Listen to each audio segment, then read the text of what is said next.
such an honor to be here this evening. In fashion, simplicity is the most powerful statement you can make. After a decade of working in the fashion industry, Gabriela Hearst set out to create a line that represented not just her artistic vision, but also reflected her commitment to sustainability. Gabriela was inspired by her roots. She was born in Uruguay to a family of ranchers who had worked the land for generations and used materials from the ranch to create long-lasting heirloom items. She wanted to bring that ethos and practice into her own work, cutting down on waste, eliminating virgin materials, sourcing dead stock items to reuse, and committing to making clothing of quality that will last for years. She is led by example, reimagining industry practices and looking for new and innovative ways to promote sustainability in her work. She debuted the first carbon-neutral runway show in 2019, released her iconic handbags in a limited capacity, made by request only, partnered with a non-profit women's cooperative to produce her Gabriela Hearst hand knits, and is constantly changing fabrics and packaging to cut down on waste.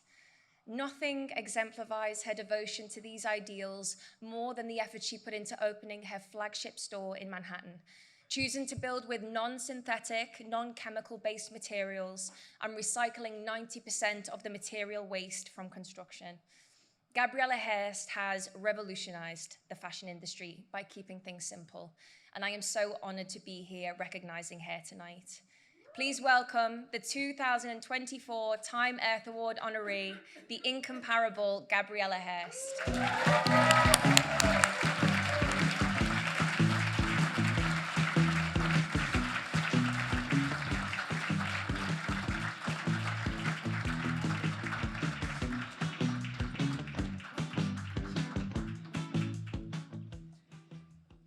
Thank you, Jodie, for your words. Thank you for being the master artist that you are. Artists and scientists hold important keys to get us out of the mess we have gotten ourselves in, so thank you. I stand with absolute humbleness to be honored among a goddess worth praying to daily, Jane Fonda, Robert Bullard, John Kerry, but I can't help to stand in awe, in respect, in reverence to Nemote. She holds true ancestral knowledge and intelligence. Thank you for your titanic fight, obstacle after obstacle, not only for what you do for your own, but for all of us. Gracias. Donde yo vaya, tú vas conmigo. And for those who don't know, in a city you need a wallet, but in the jungle a machete. In my journey of sustainability, I have found my holy grail when I understood that sustainability is an energy issue, that we cannot continue moving the world on majority of fossil fuels.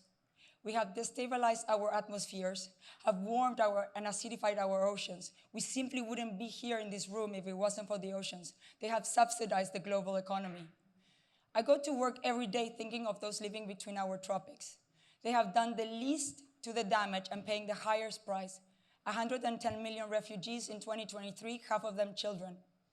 But even in the dire and unfair reality of many, I dare to be hopeful, as I see the young, the activists, the accountability and transparency that is demanded, the climate litigation wins that are finally starting to happen as change needs to happen through policy secured by our courts. Women in more position of influence. And let's be clear that without women in leadership, we won't make it. But my great hope and holy grail is fusion.